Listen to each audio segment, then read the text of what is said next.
Shankaram Lokashankaram Shankaram Shankaracharyam Keshavam Badarayanam Sutra Bhashya Kritau Vande Bhagavantau Punah Punaha Ishvaro Gururatmeti Murti Veda Vibhagine Vyomavat Vyapta Dehaya Dakshinamurtaye Namaha Gukarastvandhakaro vai Rukarastvanivartakaha Andhakarannirodhitvat Gururitya vidhiyate Sadashiva Samarambham Shankaracharya Madhyamam Asmadacharya Paryantam Vande Guru Paramparam Om Shanno Mitra Sham Varunaha Shanno Bhavat Varyama Shanna Indro Brihaspatihi Shanno Vishnurrukramaha Namo Brahmane Namaste Vayo Tvameva Pratyaksham Brahmasi Tvameva Pratyaksham Brahma Vadishyami Ritam Vadishyami Satyam Vadishyami Om Mamavatu Tadvaktaramavatu Avatu Mam Avatu Vaktaram Om Shanti Shanti Shanti Sahana Vavatu Sahanau Bhunaktu Sahaviryankaravavahai Tejasvinavadhitamastu ma vidvishavahai Om Shanti Shanti Shanti Yaschandasamrishabho Vishwarupaha Chandobhyodhyamrita at sambabhuva Samendro medhaya aspranotu Amritasya devadharano bhuyasam Shariram me vicharshanam Jihva me madhumattama Karna abhyam bhuri vishruvam Brahmanav koshosi medhaya pihitaha Shrutam me gopaya Om Shanti Shanti Shanti Aham Rikshasya Reriva Kirtif Prishtam Gireriva Urdhva Pavitro Vajiniva Swamritamasmi Sumimidam Swamarchasam Sumedha Amritokshitaha Iti Trishankor Vedanuvachanam Om Shanti Shanti Shanti Purnamadav Purnamidam Purnat Purnamudachyate Purnasya Purnamadaya Purnameva Vashishyate Om Shanti Shanti Shanti Apyayantu Mama Angani Vak Pranas Chakshuh Shrotramatho Balamindriyani Cha Sarvani Sarvam Brahmopanishadam Maham Brahma Nirakuryam Mama Brahma Nirakarot Anirakarnamastu Anirakarnam me astu Tadatmani Nirateya Upanishadsu Dharma Te Mai Santu Om Shanti Shanti Shanti Vang me manasi pratisthita Mano me vachi pratishthitam Aviravirma edhi Veda यस्य मानी स्थः अद्रं मे मा प्रहासीः अनेनाधितेन अहोरात्रान् सन्दधामि ऋतं वदिष्यामि सत्यं वदिष्यामि तन्मामवतु तद्वक्तारमवतु अवतु माम् अवतु वक्तारम् अवतु वक्तारम् ॐ शान्ति शान्ति शान्तिः बुद्धं पन्नो मामयमनः ॐ शान्ति शान्ति शान्तिः भद्रं कर्णेभिः शृणुयाम देवाः भद्रं पश्येम अक्षयजत्राः स्थिरैरङ्गैस्तुष्टुवागुंसस्तनूभिः यतेमदेव हितं यदायुः स्वस्ति न इन्द्रो वृद्धश्रवाः स्वस्ति नः पूषा विश्ववेदाः स्वस्ति नस्तार्क्ष्यो अरिष्टनेमिः स्वस्ति नो बृहस्पतिर्दधातु ॐ शान्ति शान्ति शान्तिः त्वं ब्रह्माणं विदधाति पूर्वं यो वै वेदांश्च प्रहिणोति तस्मै तं हदेवमात्मबुद्धिप्रकाशं मुमुक्षुर्मयि शरणमहं प्रपद्ये ॐ शान्ति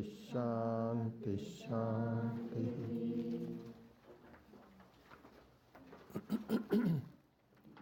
So we'll just do verse number 1 and then 6 and just to get going. So number 1, Om ityetadakshara idagum sarvam. Om ityetadakshara idagum sarvam. Tasya upavyakhyanam. Bhutam bhavat bhavishyaditi. Sarvam Omkara eva. Yacchanyat-trikalatītam Tadapi Omkara eva. Eshah Sarveshwaraha Esha Sarvajnaha Esha Antaryami Esha Yonihi Sarvasya Prabhavapyayau Ibhutanam.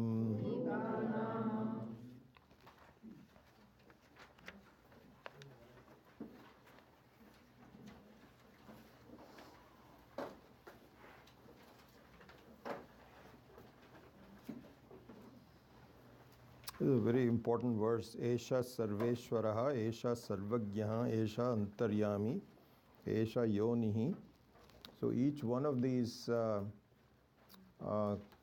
aspects of Ishvara are just so beautiful to understand, and so we will spend some time on that. Hopefully the Karika itself will throw a lot of lights on it as we proceed.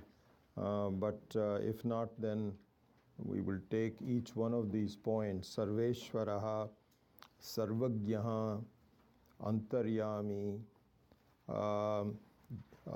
Yonihi. All of these points are separately very significant and some wonderful to understand. I'll give you one example. I just happened to be reading some aspects of this.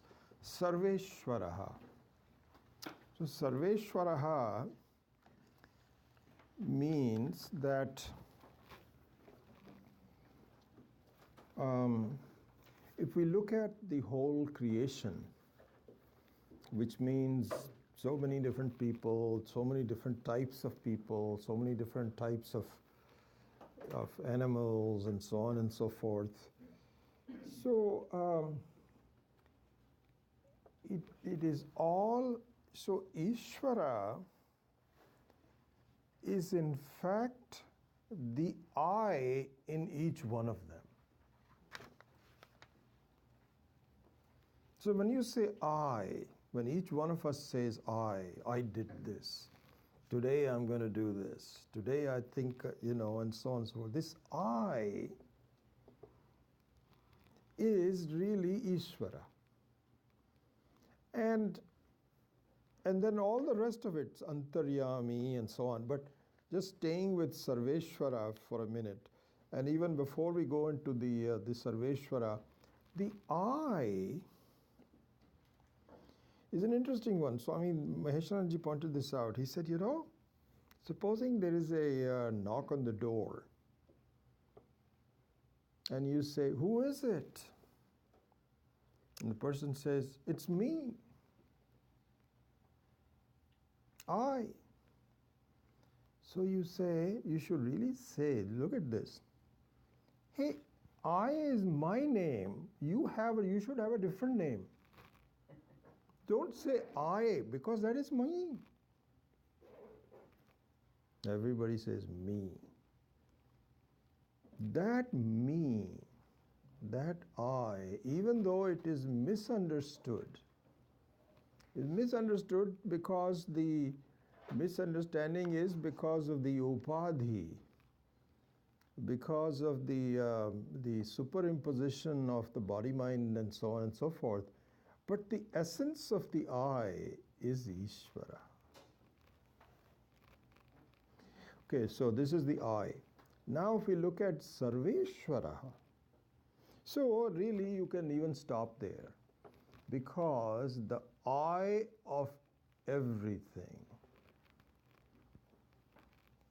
And so it's very possible that the human beings can say I, but if you have an ant, it doesn't say me, it doesn't have language, but its sense of who I am, the ant, is me. And it has some limited expressions. It can move like you and I can move. It can stop. It can go. It can feel hungry, and so on and so forth. But that me of the ant is the me of you and I. It's the same me. Otherwise, it's not like saying somebody is you, somebody is they, or anything like that. That's all a viewpoint. But the essence of me is the same, which is consciousness, awareness. So you can stop there and say this is Sarveshwara. That's enough. You don't need to explain any further. That the me of everyone is the same one, which is Ishvara, Brahman. But you can go further. And when we go further, as we will learn later on, that the whole creation works within the parameters of the creation of Ishvara. No one can change it. No one can change that I'm going to change this, the way things work. Now, so we make some changes in our life. We can do this, we can destroy things, we can create things, and so there is a certain choice of doing things. But in terms of the whole totality, that there is an earth, that there is oxygen, that there is heat, that there is sun, that there is a rotation, and that there is birth, and the expression of the previous karmas in the form of samskaras. and an appointed time to give it up and go to the next one. And all of these things are within the structure of Ishvara's work. Within that, we have even the freedom to make some optional choices here and there are also within the laws of Ishvara. So, when you say Sarveshwaraha, it has two aspects. One aspect is that the I of everyone is the same, which is Ishvara. It's really, you think you are separate.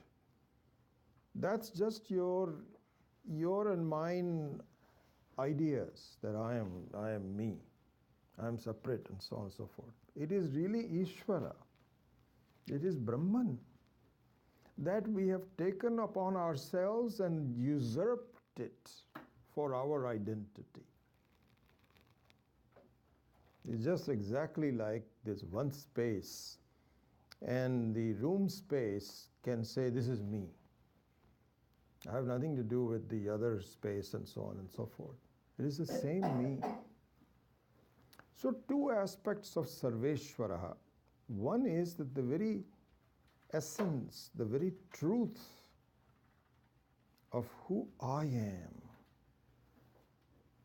is nothing but Ishvaraha. And really our progress depends upon our understanding this mistake. So the Jivatma become Paramatma is the progress. And the interesting thing is that the benefits of understanding that I am nothing but Paramatma are enormous. To be independent of change, to be independent of death, to understand that I have nothing to do, time does not touch me. How can we even visualize that? It's enormous. And so then this identity, and this is the we haven't really spent much time on that, but if you look at number 2, I am Atma Brahma. I am Atma Brahma. This is a Mahavakya. There's only 4 or 5 major Mahavakyas, Tattvamasi, and this is one of them. I am Atma Brahma. And so to understand that really Jivatma, the essence of the Jivatma is nothing but Paramatma. And the advantages of understanding this are just mind-boggling. It is in fact so big that I can't put my hands around it.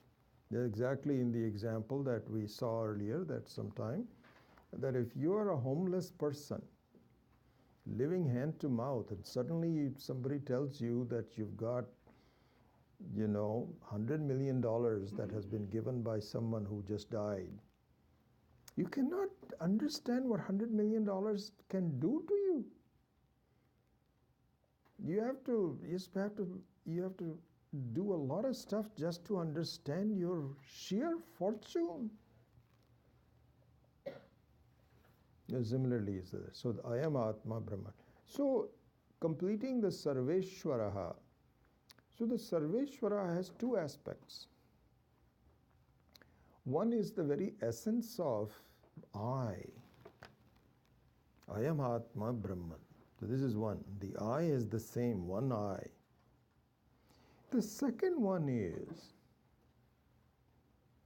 that the Shrishti, the very creation, this is where Brahman appears as Ishvara, Sarveshwaraha, along with the Maya Shakti, which is an enormous upadhi, that Ishvara, just like we have an upadhi. Body, mind is an upadhi on me as to the Jivatma. Similarly, the whole Maya Shakti is the upadhi of Ishvara. The difference being that the Ishvara is not controlled by the upadhi like you and I are. It's the wielder of the upadhi, but nevertheless you cannot create without Maya. You cannot create without creating a difference between reality and appearance. This is what Maya is. Something appears, but it is not true. So that whole creation is the work of Ishvara. So the second aspect of Sarveshvara, see this, is not just that the identity is the same, but the whole creation runs according to the structure that has been created by Ishvara. No one can change it. You can make some minor modifications here and there, inconsequential. But the way the whole thing works, you go to sleep, you wake up, you find the same memories, then we give up the body and mind, we take up another one. All of those kinds of details, the identity of Earth, the identity of sun, galaxies, all of those, no one can change. It's all already working. And so the second aspect of Sarveshvara is not just that the identity is the same between Jivatma and Paramatma, but the way the whole works, all the Srishti works, no one can change. You and I, we should understand how this is working. That's in fact all that can be useful. Understanding the identity is very important. Understanding that the Srishti is something which reflects the working of Ishvara in my life is just as important. And so it can be seen as sadhya as well as a sadhana. Both of them are aspects of Sarveshvara. And so, Esha Sarveshvara, Esha Sarvagyaha. Sarvagyaha here also means, obviously you cannot create the whole world, run it with the identity and so on, unless you are the creator. You know exactly what is going on. And so nothing escapes. There's no surprises, no oops. Sarvagyaha. And then Antaryami, etc. I wanted not really, by just when I was reading that, it just came to me that this is a very important verse, and we'll continue to comment on it as time goes on. Okay, so let us resume our Karika.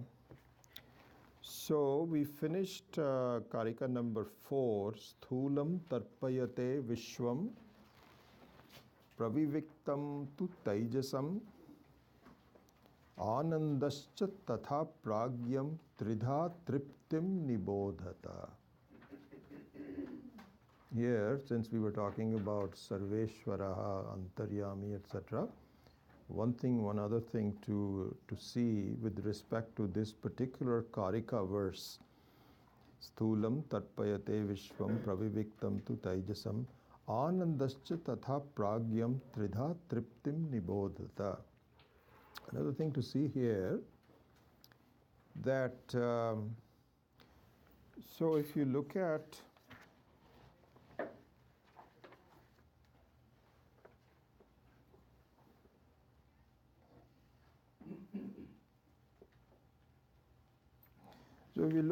the Upanishad verses 1 through 6 again, just as a reference point.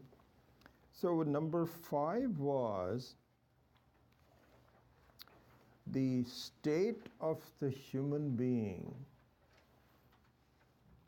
when we are in deep sleep, right?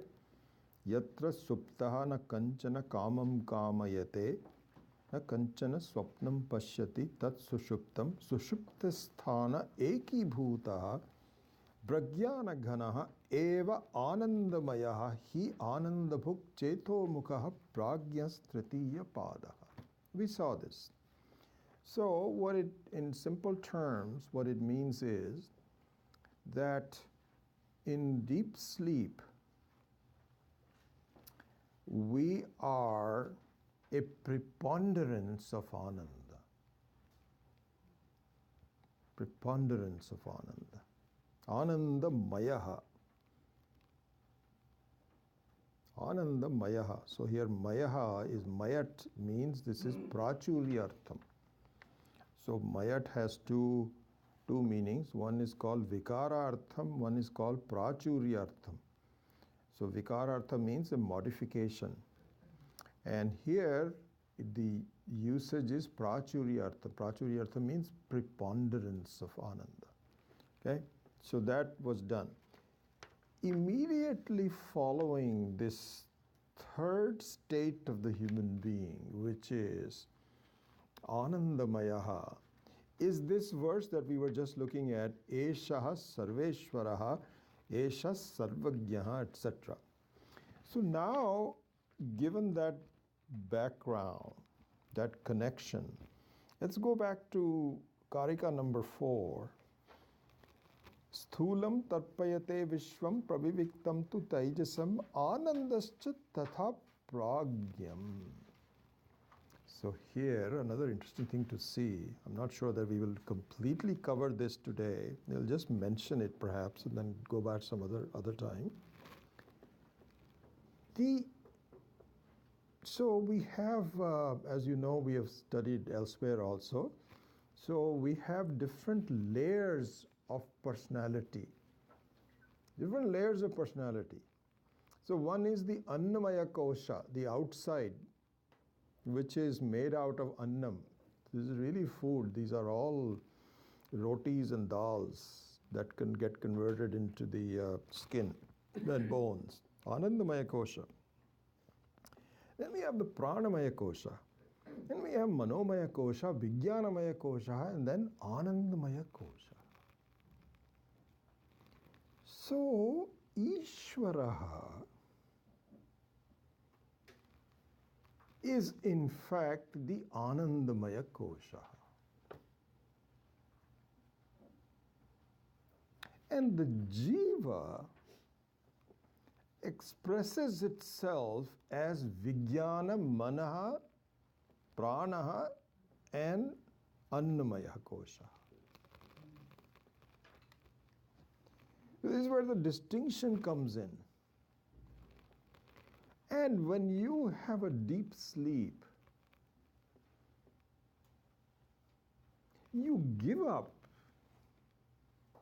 your Vijnanamaya Kosha, Anand, and also the other ones, along with the other ones, Manomaya Kosha, Pranamaya Kosha, Annamaya Kosha, you give that up. And therefore, you give up the separate identity as a human being. So if we give up the identity as a human being, the question is, what is left?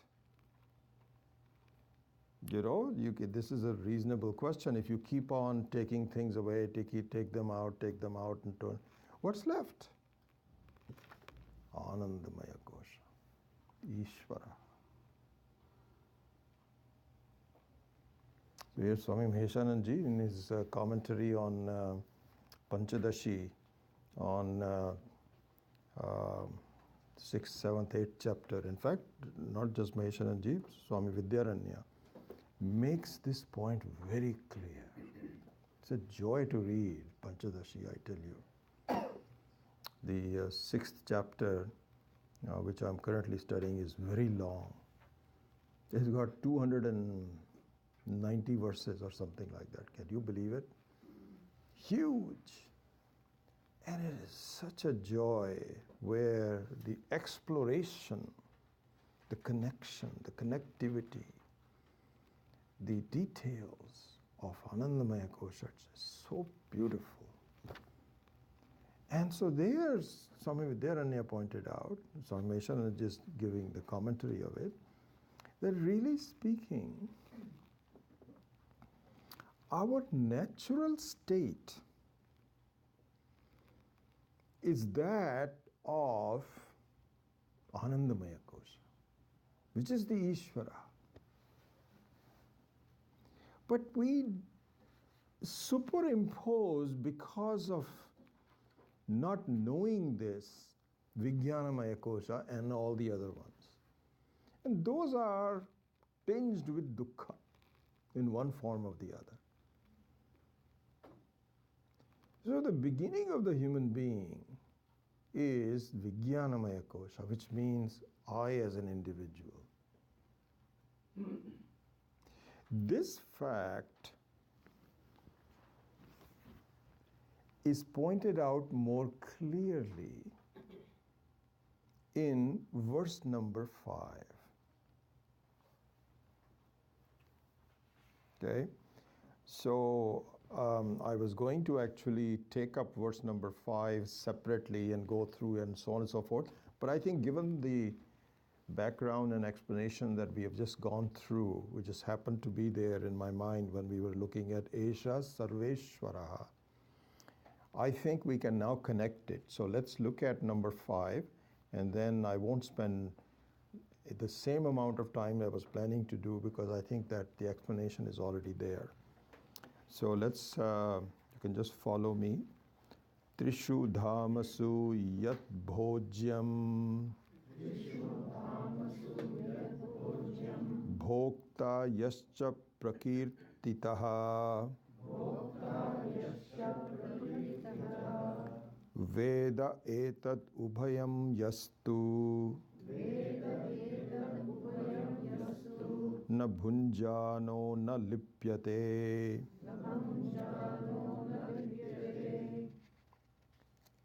So,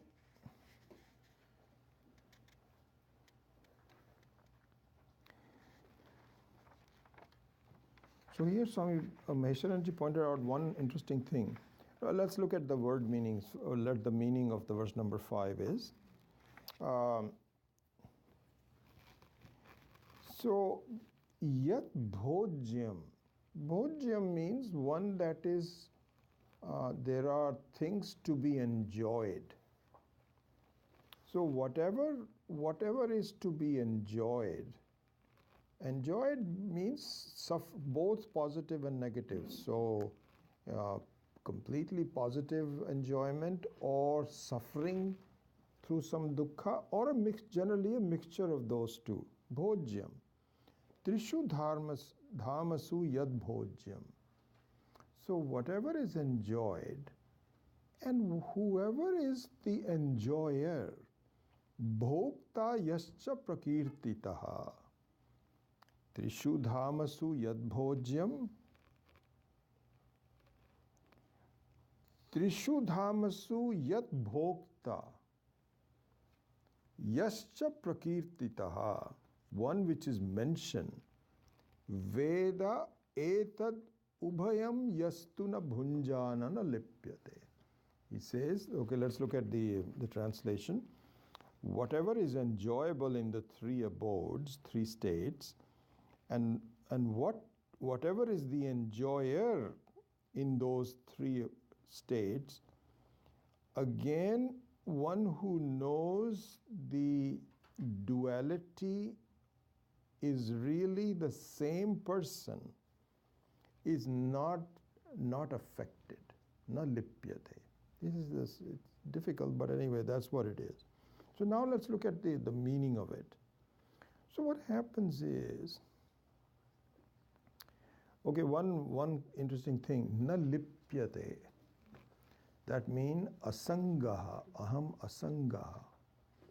So here, Swami Maheshwaranji makes a very beautiful point. He says, at this stage of life, this stage of study, not life, but this stage of study, we have not gone into Turiya yet.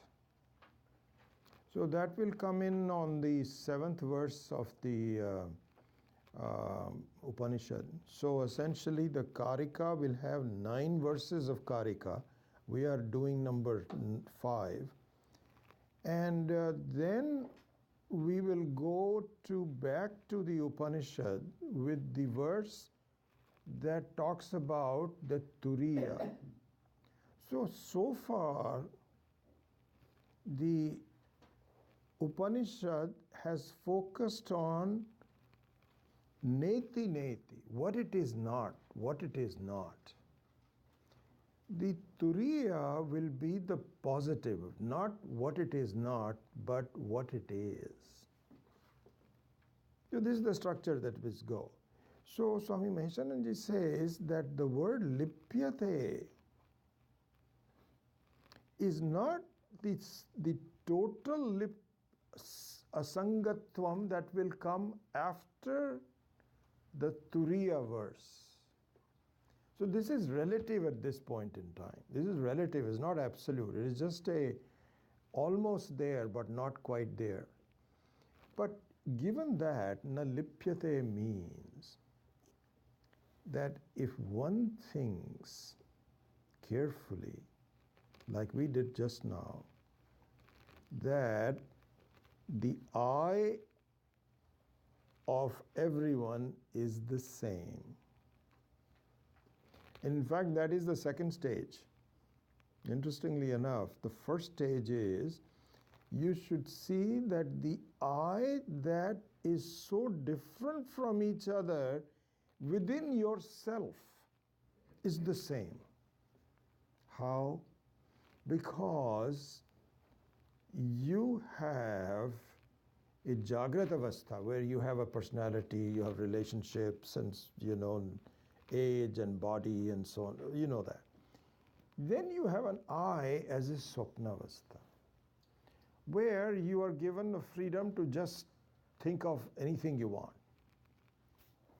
You can establish your own identity, your relationships, anything you want. This is another I. And the third I, which is in the form of Anandamaya Kosha, you only recall when you are out of it. But you recall. In fact, it cannot be any other way. If you have an identity in deep sleep, supposing you say, I would like to see who I am in deep sleep. And so you request Ishvara. In fact, this is what happens when we have a disturbed sleep. When you have some pain or something like this, you never really you get a deep sleep, but not really deep enough to enjoy. So supposing you were to tell Ishvara, I want to really have an identity in deep sleep. Ishvara says, no, you don't want it. Trust me. Ishvara will say, trust me, you don't want it. You said, no, you know what? Didn't you say you can do anything? I want an identity. So he says, okay, I'll give it to you. For just one night, when you have a deep sleep, you have an identity. So what happens is you have an identity in deep sleep. And identity means, who am I? I'm just so and so. What are my duties? What are my problems? I wish the same thing will happen. So the third I in deep sleep is really the Ishvaratvam, which is Anandamayatvam. And this is very obvious because I hope that you are polite with your spouses in the morning, just say, how did you sleep, honey? And the honey will say, oh, I slept very well, or no, I didn't sleep well. But generally he'll say, oh, it was good. So that means the honey cannot say that I slept well unless he or she was actually there. So that's also an identity. So now number 5 is saying, Trishu Thamasu Yad Bhojyam and Yad Bhokta. So you have an identity of enjoyment of all three are one and the same. Are one and the same. So they are different personalities, but the person remains the same. So this is one dimension. Just look at this. So you have a two-dimensional picture. One dimension is that the three states that a person is in are really the same. The other dimension is that all the other people that you see are all the same because they are also I. They have differences because of their bodies, their samskaras are different, and so on and so forth. But the essence of everyone. So, and in fact, it's very interesting that the experience of deep sleep, your and my experiences during the day may be different because it is tinged with Vijnanamaya Kosha. But your sense of happiness and my sense of happiness in deep sleep is the same.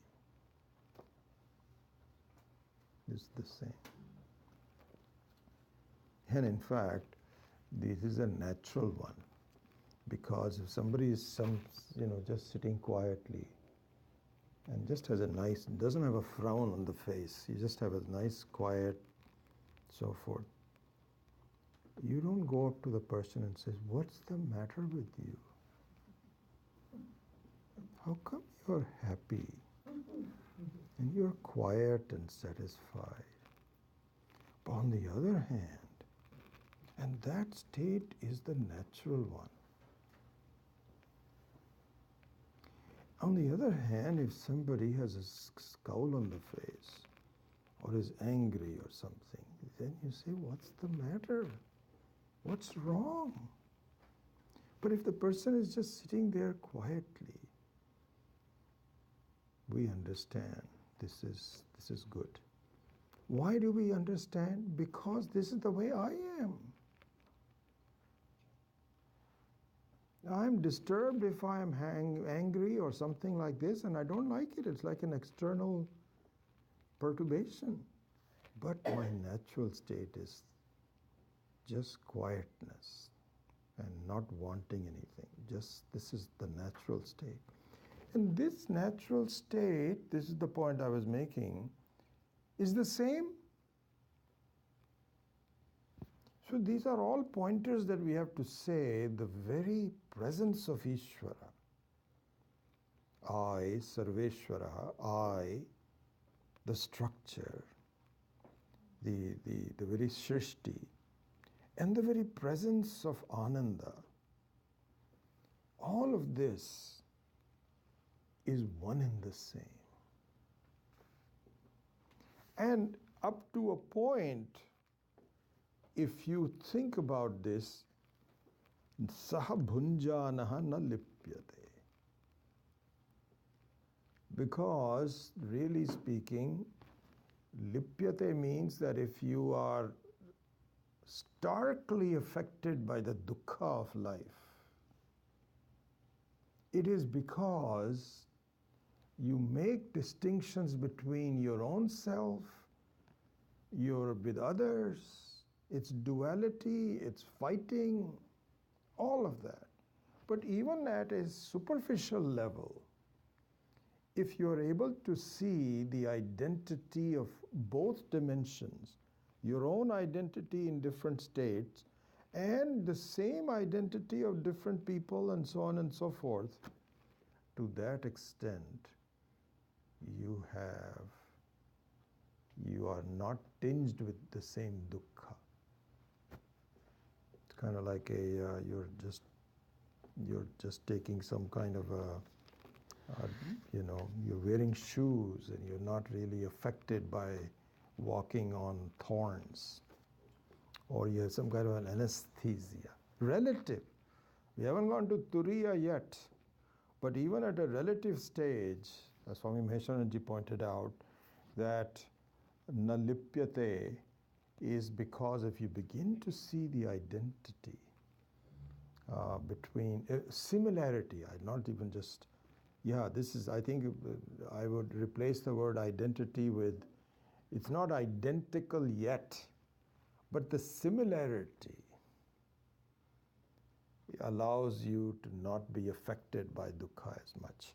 So this is the meaning of verse number 5.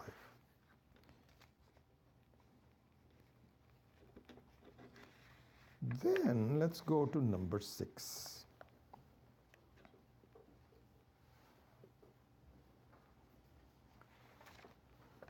Prabhavaha sarvabhavanam satam iti vinishchayaha sarvam janayati pranaha chetom shun purushah prithak chetom shun prithak. So the Anvaya is Satam Sarva Bhavanam Prabhavaha iti Vinishchayaha Pranaha Sarvam Janayati Purushaha Prithak Cheto Omshun Janayati. So it's a lot to be, almost like I have to summarize this because there's a lot of points that come out of this number 6.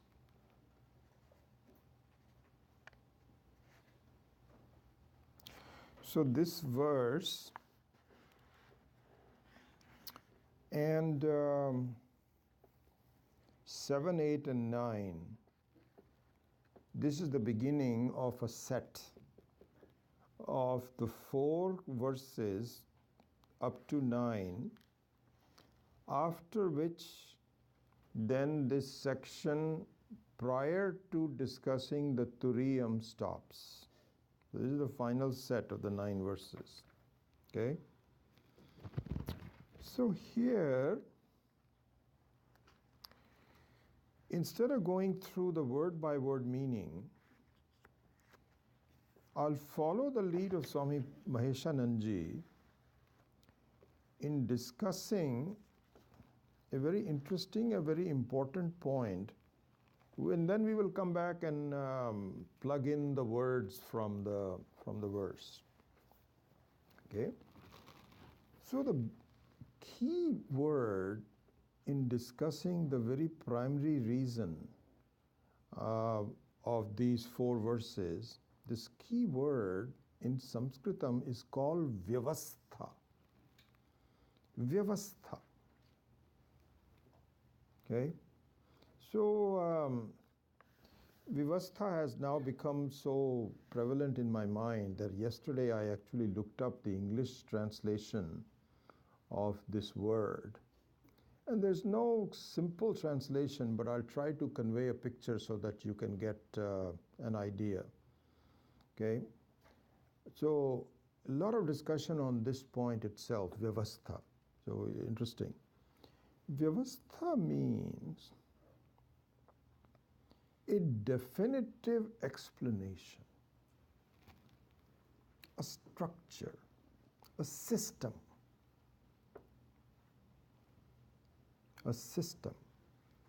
a explanation, definitive explanation. This is the way it is.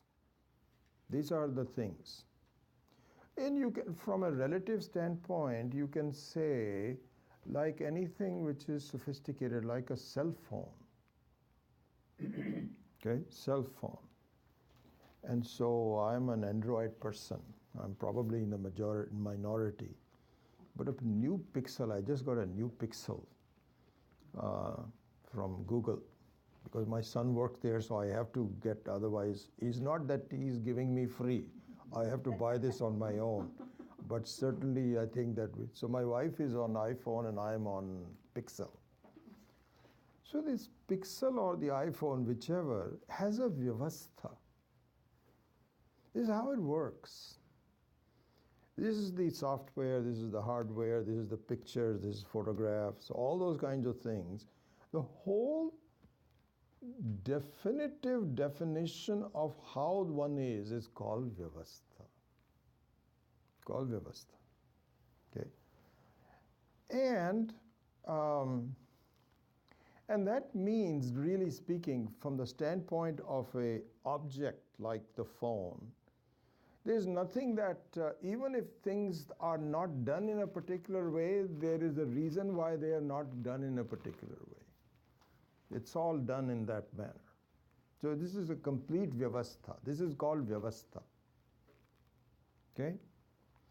And why we are saying this in this set of four verses is that people try to have a vyavastha for what is going on. What is this world all about? Who created it? How did it come about? What is the purpose of it? And so on. Okay? So this is so all the schools of thought are all busy in assigning a vyavastha to the whole creation. Okay? Now, the vyavastha, the very word vyavastha means that it should be completely explainable. Right? In the case of the iPhone or the Android phone, it's a complete vyavastha. You cannot say, I don't know what it is. You may not know it, but the people who designed it know exactly what it is. This is the biggest problem I find with these phones is that you don't know 90% of the capability, which you have it, but you don't use it. That certainly is the case with me. After 2 years, you say, oh, I didn't know that it had. So there is a vyavastha, okay? So all the schools of thought, and science is a school of thought. Scientists are a school of thought. And we've had them forever. So look at this carefully. This is the point of number 6, 7, 8, and 9. And when we go to 7, 8, or 9, we won't spend as much time. I'm just giving you the background for this set. So everyone wants to assign a vyavastha to the whole creation. This is how it works. And our teachers of Vedanta say, it is not a vyavastha. There is no vyavastha. There is no vyavastha. And our other schools of thought say, what? No. That means you don't know. We know exactly what to do. So you say, okay, what is the vyavastha? And so then, if you look at the modern science, they are saying, oh, we're going to find out. There are few things we don't know. So we are very careful. Okay, so few things we don't know. So that means it is not a vyavastha. No, it's a vyavastha. We are just looking into it. We're saying we don't know. The only thing we don't know is consciousness. It's like saying all the minor things we know, but the major thing we don't know. Is this a vyavastha? They'll say, no, we are getting there. We're getting there. We are splitting particles. This is where, I tell you, billions of dollars are being spent in splitting particles. If that could be done to improve people's lives, that would be wonderful. But no, we have to, because we have to find out, this is part of the vyavastha. And same thing is true in Buddhism, in Jainism, in all the schools of thought. There is a vyavastha. Vyavastha. Vedanta says it is not a vyavastha. How can you say it is not a vyavastha? Because a major part of that is magic, which is the Maya Shakti, major part of it. And don't think that by our saying it is not a vyavastha, we are groping in the dark. And we don't know what's going on. And we don't know what the end point is. Don't think that. Don't you think that's not what it is? So when you say, for example, anirvachaniyam for Maya, anirvachaniyam means cannot be definitively pointed out. You cannot say that means that you don't know what you're talking about. No, that's not what we're saying. What we are saying is that the way you look at this as a explainable vyavastha, it is not true. It is magic. And if you know the secret of the magic, you have already arrived. You will reach the point why we are born, what the purpose of life is, which is moksha. So, Vedanta is moksha shastra, not vyavastha shastra. This is the thing. And what we say is that if you really look at the vyavasthas, all vyavasthas, no matter what it is, it all ends up in saying there are some parts we are not sure of. Hey, if that is the case after doing all this analysis, why didn't you begin with? Please listen to me. I am telling you even before we start this whole discussion that it cannot be a vyavastha because it is magic. Like, for example, this is the very good example that Swami Maheswaranji gave. So he says that, so supposing the very classical example that we have, that you mistake a rope for a snake. And when you make a rope for a snake, you are affected by it. So fear comes in, concern comes in. Like, for example, if supposing someone walks away from a rope thinking it's a snake, and by the way, it's inside the house. It's inside the house. Now just imagine. What will happen is, you go away from the rope thinking it's a snake to another part of the room, or maybe another room. Now you are scared. And the fear is just enormous, because if it is outside the home, that you don't worry about. But if it is inside the home, then you will say, where is it now? Also, another thing Swamiji pointed out, you will say, how did it get into this house? Where did it come from? Did it come by itself, or is it a family of snakes living in my room, in our house? So all that is an explanation of vyavastha.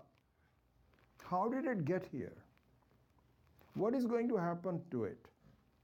Does it have a family? Does it have kids that are running around? This happened to me just about a week ago. In my garage, I was just getting off of my car, and I saw this lizard, which looks like a snake.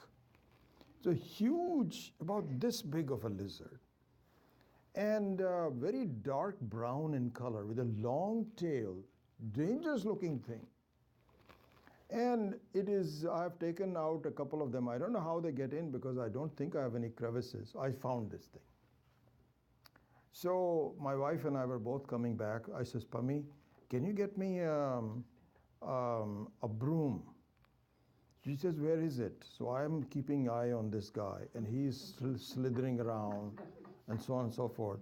So I said, it's over there. And she says, no, it's not there. I can't find it. So I says, I don't know, just give me something else. So she gave me something else. In the meantime, this guy disappears. Honestly, for the last 1 week, I'm still trying to find out where he is. And I'm trying to figure out, has he given birth to some more babies? Where is he going to come from? Yeah, he's disappeared. I have not seen him. But every time I go to the garage, I'm looking out for him. So this is a vyavastha. So this means that there are some laws. Where did he come from? Is he going to stay here? Is he going to damage? Is he going to leave some poison here and there? All this is vyavastha. And Vedanta says it is not a vyavastha because it is not a snake. You cannot have an explanation of an imagined snake. What can you do? At best you can say, how could I imagine a snake? Well, because the thing is that this is part of the possibility that you mistook a rope and you had some fears and you didn't have enough light. That's all we can say. But beyond that, don't think anymore. No. We have to say that no. So this is a very central part of Vedanta that we must understand fully. So in that sense, really, we do not have any contention with any other schools of thought. No contention. We are not on the same level. And so we are not on an equal footing. We cannot refute that what you say is wrong. It doesn't matter. Everything else, it is not a vyavastha. So all vyavasthas are false. And we smile to ourselves. There's no point in criticizing it. And instead, what we need to understand is the magic of Maya. And the magic of Maya is that even though it appears to be true, it is not. And so this is what is called, and Swami Maheswaranji also points this out. So he says that the word moksha shastra was my words because it comes from not my own personal, but this is also called, this is also given in other parts, that Vedanta is moksha shastra. So Maheswaranji uses the words, he says Jnapaka shastra. It is not a vyavastha shastra. Jnapaka shastra. Jnapaka shastra means it gives you a satisfactory explanation, but you need to have the shraddha. You need to have the just be patient. It will come back and give you a complete answer, because it is useless to figure out. And this is what happens. Supposing you are scared of the snake, like in the case of this lizard. Now you know that it is there. So the question is how to get rid of it. But the imagined snake is not there. But then how can I see it? I'm seeing it. That's the difference. In the case of an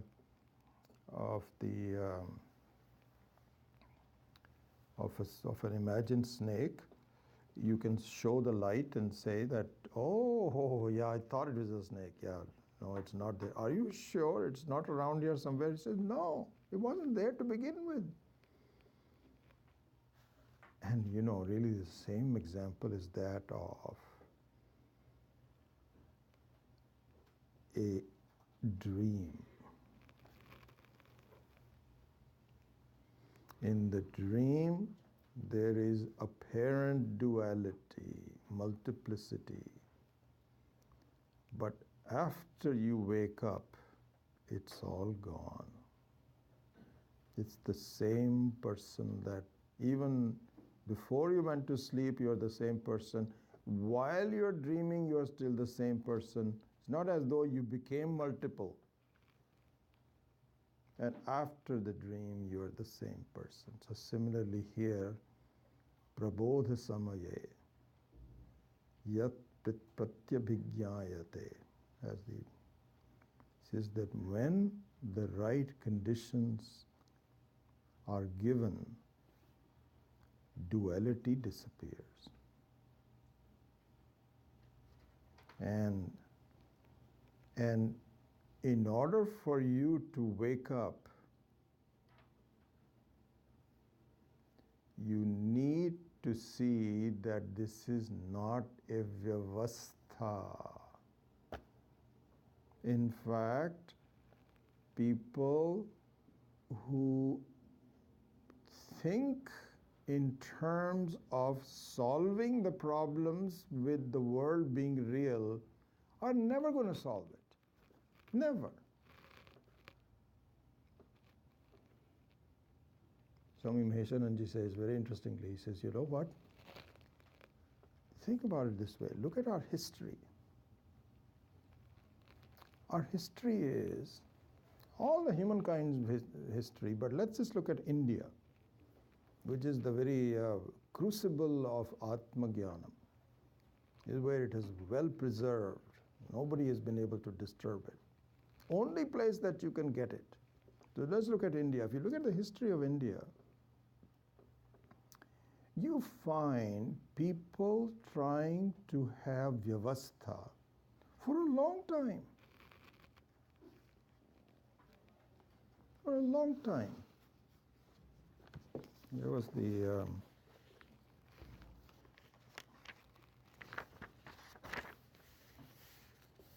a kind of like a brief listing. Yeah. So as you know, in the schools of thought, there are two strains of the schools of thought, two segments. One is called Astikaha and one is called Nastikaha. Okay? And by the way, the word Astika and Nastika doesn't mean that there is God or no God. That's not the main meaning of us. That's the wrong meaning. The meaning is, Astika means that what Vedas say, that Veda is a pramana. The pramanatvam of Vedas is called Astika. And who don't believe in Vedas, what are you talking about, that the Veda is a separate pramana? No, those are called Nastika. Anyway, he's given a small list here. I won't go into the details of this. So he says, in Astikaha, the people are Sautrantikaha, Vaibhashikaha, Yogacharaha, Madhyatmikaha, Shvetambari, Digambari, Charvakaha. And the Adhunik Paschatya Darshanu ka alag alag mat hai. So now all the current ones, Christianity, Islam, Buddhism, and so on and so forth, all of them, okay? And then,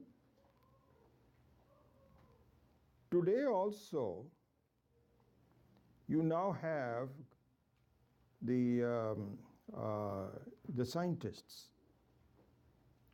Nayayikaha, Sankhyavadaha. So all of this is a long list. So he says, do you think that this is new? People have been arguing that there is some truth in all these schools of thought forever. And they're still looking into it. It's not as though the modern scientists are the first time they're looking into it. It's been going on for a long time. People come up with theories and so on and so forth.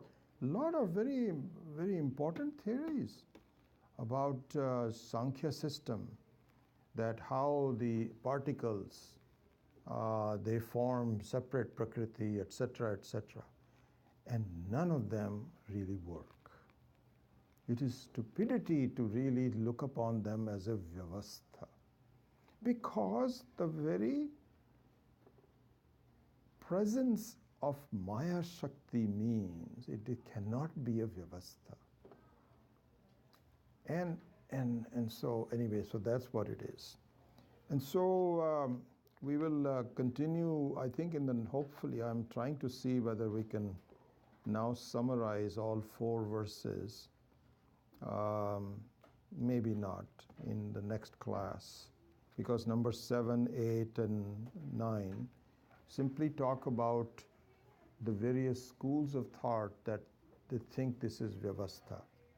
So this is the whole topic. It takes like about 10, 12, 14 pages of Swamiji's beautiful, very explanation of this.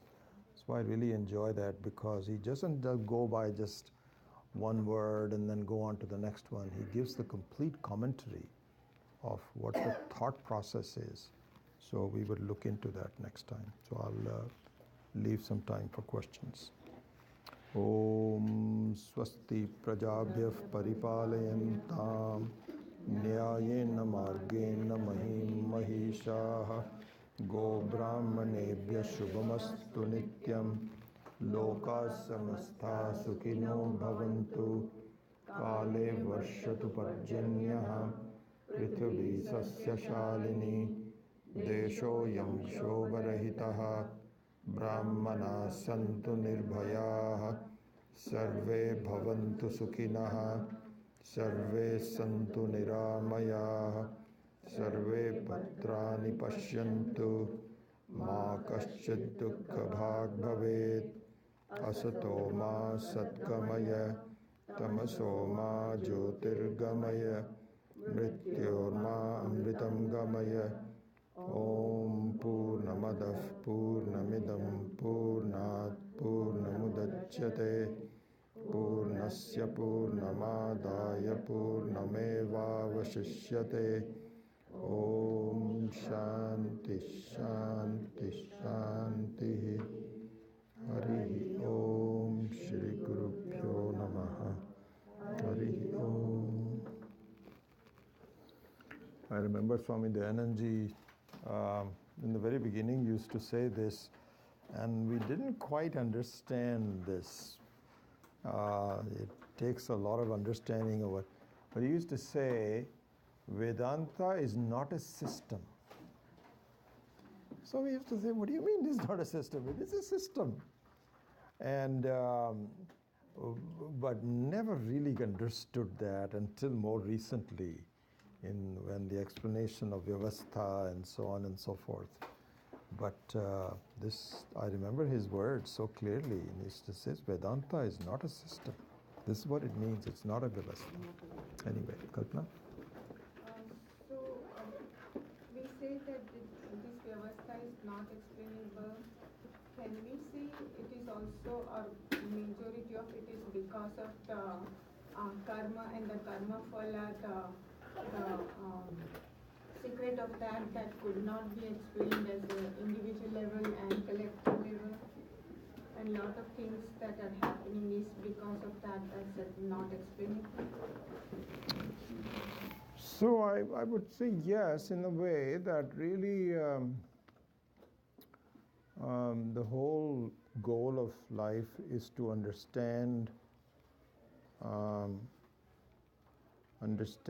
the reality of what is going on. And we arrive at it in various ways. We knock around, and all that is because of the fact that it was not meant to be.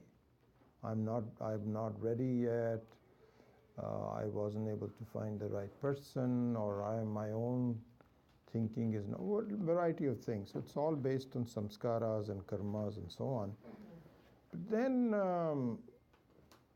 then I find there is, a lot of that really is Ishvara's anugraha. If you just individually go back and says, you know what, I'm going to find the truth, and so on, so okay, fine, go find it. What are you going to do? And the truth is there, available, but you have to look at it. And to, if I look at my own life and so on and so forth, I don't know, how Swami Chinmananji and Swami Dayanandji just came into my life. It's not as though I had a list of 20 Swamis and I was saying, okay, this one is better than the other. No, just happened. So, and is it because of my karmas? I don't know what other explanation there could be. Something just happened. It changed my whole life. Otherwise, I'd be just knocking around like everybody else, just getting some small satisfaction in life and so on. And it's not as though I've fully arrived yet. But one thing I'm sure, I'm at the right place. This is it. Now I just have to deserve the enormity of it has to be deserved. You have to realign your whole thinking. You have to lead your life as Meera was saying, as Swamiji was talking about. All of that is really up to us. But even to arrive at the right place, it is. So this is. They say that for getting results, you have prayatnam, your own effort, kalam, and daivam. So daivam is your own samskaras that put you into the right spot. And how things happen, you have no idea. Yeah. Yeah. So if Daiva puts you in spot, wherever you are, so what karma has to do with it? I mean, no, you're the where you are to put in the spot is based on your karma. So it can be changed again based on my karma. Yes, absolutely. In your example, the Swami came into your life because of whatever reason, and if you had to change your thinking or change your behavior in a certain way, that you would have just missed that opportunity even after it came into your life. Yeah. So what I'm saying is that Ishvara and the Jiva work together in the sense that it is all, the possibilities are given to you, but how you invoke those possibilities and which ones you adopt. Like, for example, it's very interesting, and Bhagavad Gita also says it and so on, that both conducive thoughts and non-conducive thoughts are given to you. So this is what is called Daivi Sampat and Asuri Sampat. No one is a complete Daivi Sampat. No one is completely bad, no one is completely good. We are a mixture of them. So both the thoughts come to us. And now our freedom consists of choosing the right thoughts. Both are given to me. That's why the very essence of the Gayatri mantra is that, oh Lord, please give me the right thoughts so that I can pursue my own life the correct way. And so all those possibilities are given to you already, but your freedom is to choose the right one. And as we were discussing on the Tuesday night class, based on your answer to your question itself, Shilpa, is that it's very possible that in spite of the fact that you have chosen the right thoughts and so on, there are some results of the previous karma that will take time for you to erase. It's very much like if the injury is pretty serious, you cannot walk out and start walking right away. You may have to go through an extended period of surgery and then all kinds of physical therapy and so on and so forth. But it'll be okay. It'll be okay in the end. But the direction has to be done the right way. Yeah.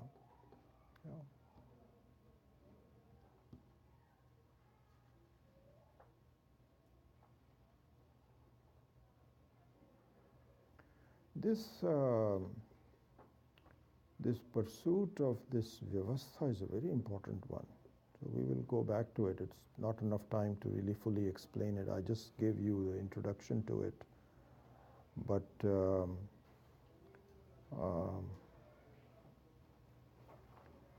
what Swami Maheshanji was pointing out is that throughout the history, people have tried to sort of, and there is, in fact, starting of religions is really just an egotistical understanding of vyavastha. You say, no, the Vedas, they're defective, this, that, or the other. I can tell you what it is. And you can, and very interestingly, Swami Maheshanji pointed out that if you look at the people who had convictions about vyavastha, they were not stupid people. They're highly intelligent people. Highly intelligent. But in finding out a definitive answer based on what you observe is not possible. You have to depend on someone else. It's kind of like we are going to talk about that in the Bhagavad Gita class also, that if you want to see your own face, no matter how hard you try, you can put your eyes like this, I see myself like, no, you can't do that. You can't even see your eyes. You have to have the right reflecting surface. And so, and the right reflecting surface says, this is the way it is, and don't you see this? And it's not something where you have faith, where you say, so really the essence of faith-based schools of thought is don't ask any questions. Don't ask any questions, okay? This is the way it is. And when you get there, you get there. That's not what it is. In fact, questions are very important. And say, please see it here as it is now.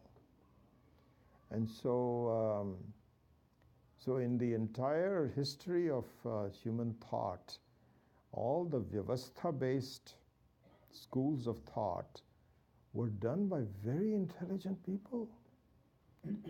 But they had some tinge of ego. Will say, I will, Vedas, who needs Vedas? We can figure it out. And even people who are the astikas, who believe in Vedas, they also make some mistakes here and there. This is where sampradaya is very important. So, anyway. All right. We'll see you next week. Thank you.